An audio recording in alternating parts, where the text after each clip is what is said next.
اب طلاق کا تفصیلی سلسلہ یہاں سے بیان کیا جا رہا ہے، اور یہ وہ مسائل ہیں کہ جو ہمارے معاشرے کے سلگتے ہوئے مسائل ہیں، اور جن کا علم رکھنا، جن کا جاننا ہر اس شخص کے لیے فرض ہے جو کہ شادی شدہ ہے۔ لہٰذا ہر وہ شخص جو اپنے آپ کو مسلمان کہتا ہے اور وہ شادی کے بندھن میں بندھنا چاہتا ہے، تو اس سے پہلے ان مسائل کا اس کو سیکھنا ضروری ہے، کیونکہ اگر وہ یہ مسائل نہیں جانتا تو ہو سکتا ہے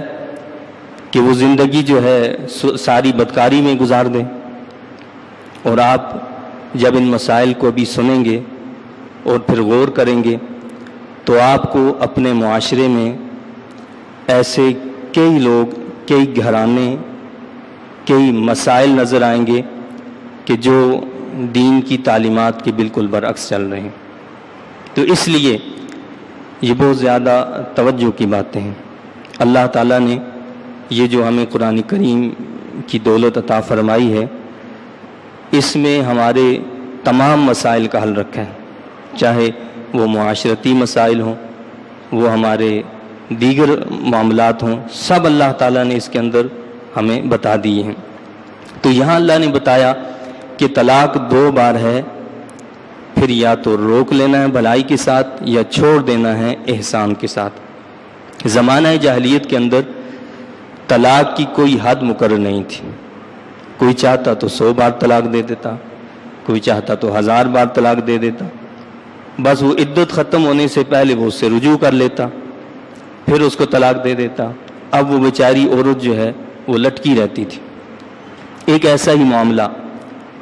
ایک انصاری رضی اللہ تعالیٰ عنہ کی اہلیہ کے ساتھ ہوا، تو وہ بارگاہ رسالت مآب صلی اللہ علیہ وسلم میں حاضر ہوئیں اور آ کر اپنی شکایت کی کہ یا رسول اللہ صلی اللہ علیہ وسلم، یہ معاملہ ہے کہ مجھے میرے شوہر یہ فرما رہے ہیں کہ میں تمہیں طلاق دوں گا اور عدت سے پہلے پھر رجوع کر لوں گا، پھر طلاق دوں گا، تم اسی طرح لٹکی رہو گی۔ اللہ تعالیٰ نے اس طلاق کی حد بندی فرما دی کہ یہ کوئی کھیل تماشا تو نہیں ہے کہ عورت کے تم نے کھیل تماشا بنا لیے کہ اس کو نفسیاتی طور پر اذیت دیتے رہو اور وہ لٹکی رہے، نہ وہ شوہر والی ہو اور نہ وہ بغیر شوہر والی ہو۔ تو فرمایا کہ طلاق جو ہے وہ 2 مرتبہ تک ہے، بس حد بندی کر دی کہ کل طلاقیں 3 ہیں، صرف 3 سے زیادہ ہی نہیں، کل طلاقیں 3 ہیں، اور جن میں رجوع کا حق ہے وہ صرف 2 ہیں، جن میں رجوع کیا جا سکتا ہے وہ صرف 2 ہیں۔ تو فرمایا کہ طلاق 2 بار ہے، یعنی طلاق رجعی۔ ایک طلاق وہ ہوتی ہے کہ جس کو ہم طلاق رجعی کہتے ہیں، ایک طلاق بائن ہوتی ہے۔ طلاق رجعی جو ہوتی ہے وہ عموماً وہ طلاق ہے جس کو ہم طلاق صریح بھی کہتے ہیں، یعنی صریح کا مطلب یہ ہے کہ صاف وہ الفاظ جو طلاق پر مبنی ہیں، یعنی کوئی شخص اپنی بیوی کو کہتا ہے کہ میں نے تجھے طلاق دی، تو یہ صاف الفاظ ہیں، صریح الفاظ ہیں۔ تو اس سے اگر اس نے کہا کہ میں نے تجھے طلاق دی، ایک طلاق اس پر واقع ہو جاتی ہے جو طلاق رجعی ہے۔ اس طلاق میں مرد کو رجوع کا حق حاصل ہے، یعنی عدت کا جو پیریڈ ہے تقریباً 3 ہے، یہ مکمل ہونے سے پہلے وہ اپنی بیوی سے رجوع کر سکتا ہے۔ رجوع کا طریقہ بھی آسان ہے، یا تو وہ یہ الفاظ ادا کر دے کہ میں نے رجوع کر لیا اپنے قول سے، یا وہ کوئی اور ایسا عمل کرے، وہ بوس و کنار اس طرح کا کوئی بھی عمل اگر کر لیتا ہے تو اس سے رجوع ثابت ہو جاتا ہے۔ لیکن اب ایک حق اس کا استعمال ہو چکا، اب اس کے پاس صرف 2 حق موجود ہیں۔ اللہ نے طلاق کا یہ حق بھی عورت کو نہیں دیا، بلکہ اللہ نے مرد کو یہ حق تفویض کیا ہے۔ اس کی وجہ یہ ہے کہ فطری طور پر مرد کو اللہ تعالیٰ نے جو عقل و دانش، جو دانائی عطا فرمائی ہے، جو شعور عطا فرمایا ہے، جو سوچنے سمجھنے کی صلاحیتیں عطا فرمائی ہیں، جو دور اندیشی عطا فرمائی ہے، وہ عورت کے اندر نہیں ہوا کرتی۔ اس لیے رب کائنات نے یہ اختیار مرد کو دیا ہے، لیکن مرد کے لیے بھی پھر کچھ حدود مقرر کی ہیں۔ اس کے لیے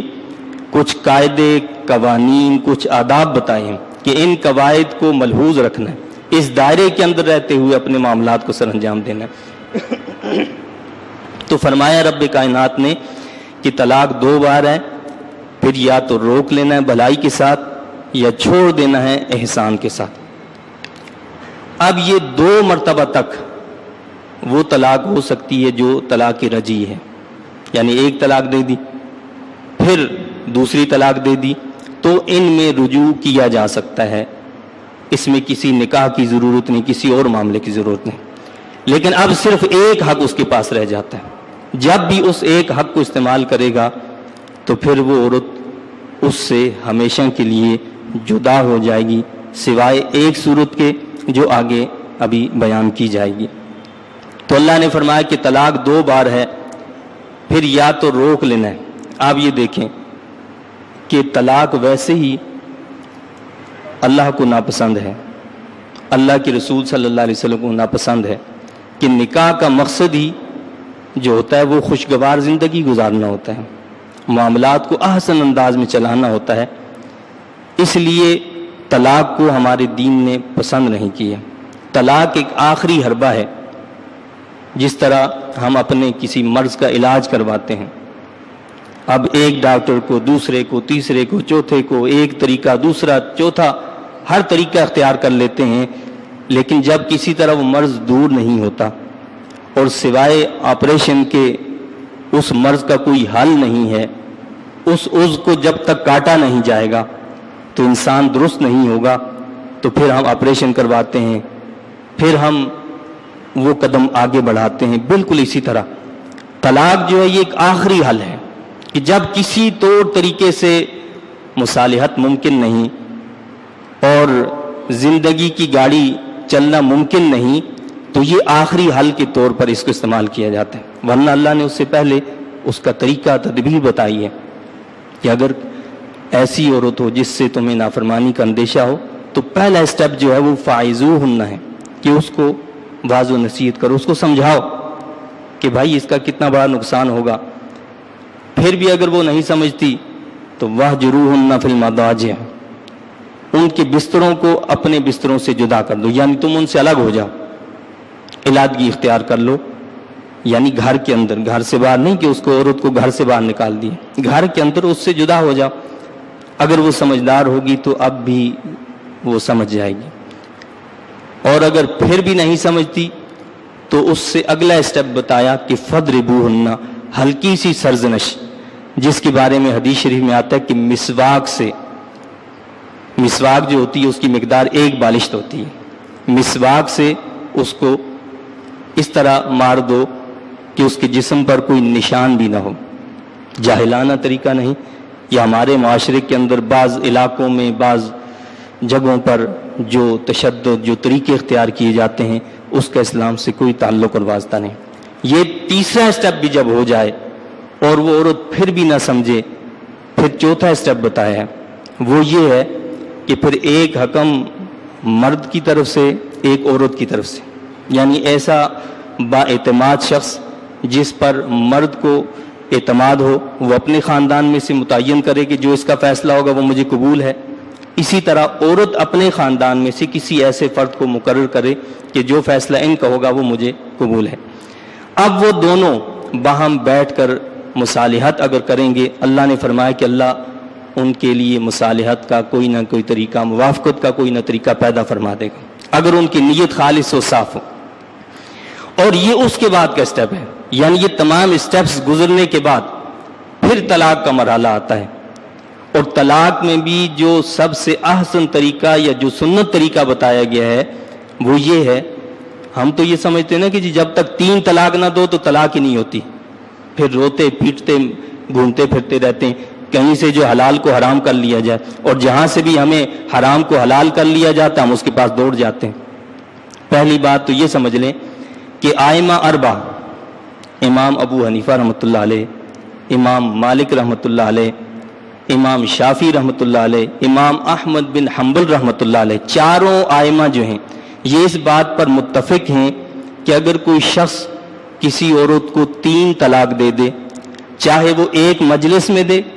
ایک لفظ کے ساتھ دے یا الگ الگ مجلسوں میں دے، اس پر 3 طلاقیں واقع ہو جائیں گی۔ لیکن ہمارے معاشرے میں ظاہر ہے کہ ہمارا دین سے کوئی لگاؤ تو ہے نہیں۔ جب ہماری جو ہے مشکل پیدا ہوتی ہے، ہم کہیں مشکل میں پھنس جاتے ہیں تو دین یاد آتا ہے تو پھر دوڑتے پھرتے ہیں۔ تو بعض لوگ جو غیر مقلدین کے پاس چلے جاتے ہیں، غیر مقلدین کہتے ہیں کہ جی آپ ایک مجلس میں 100 طلاقیں بھی دے دو تو کوئی مسئلہ نہیں، ایک ہی طلاق ہے۔ تو میں نے آپ کو بتایا کہ ائمہ اربعہ اس پر متفق ہیں کہ 3 طلاقیں چاہے ایک لفظ سے ہوں، اس نے کہا کہ تجھے 3 طلاقیں واقع ہو گئیں، یا اس نے 3 طلاقوں کو جدا جدا دیا، طلاق ہے طلاق ہے طلاق ہے، تو ہر صورت میں 3 طلاقیں واقع ہو جائیں گی۔ تو اللہ نے بتایا، میں نے آپ کو یہ بتایا کہ اس کا احسن طریقہ جو سنت طریقہ ہے وہ کیا ہے؟ اللہ کے رسول صلی اللہ علیہ وسلم سے سنت سے جو ثابت ہے، جس کو فقہا جو احسن طریقہ کہتے ہیں، طلاق احسن، وہ یہ ہے کہ طہارت کی حالت میں، یعنی جب عورت ایام مخصوصہ سے پاک ہو جائے اور پاک ہونے کے بعد شوہر نے اس کے ساتھ ہم بستری بھی نہ کی ہو، اس پاکی کی حالت میں اس کو ایک طلاق دے دی جائے بس، اور اس کو چھوڑ دیا جائے، بات ختم۔ اب جب عدت مکمل ہوگی وہ عورت خود بخود اس کے نکاح سے نکل جائے گی اور وہ جہاں چاہے وہ نکاح کر سکتی ہے۔ اور اگر ان کے درمیان اللہ کوئی مصالحت کا ذریعہ پیدا کر دیتا ہے تو بغیر کسی اور معاملے کے صرف نکاح کے ذریعے سے معاملہ درست ہو سکتا ہے، بس اتنی سی بات ہے، اس کو ایک طلاق دے دی جائے بس۔ اور اگر اور زیادہ مجبوری ہو تو ایک طلاق اور دے دی جائے، لیکن تیسری طلاق کے بعد تو اپنے پاؤں پر کلہاڑی مار دینا۔ اب آپ کے پاس کوئی راستہ نہیں ہے سوائے بے شرمی بغیرتی کے۔ وہ بے شرمی بغیرتی ایسی کہ جس کو جانور برداشت کر سکتے ہیں، غالباً انسان کوئی برداشت نہیں کر سکتا۔ تو اللہ نے فرمایا کہ طلاق 2 بار ہے، پھر یا تو روک لینا ہے بھلائی کے ساتھ یا چھوڑ دینا ہے احسان کے ساتھ۔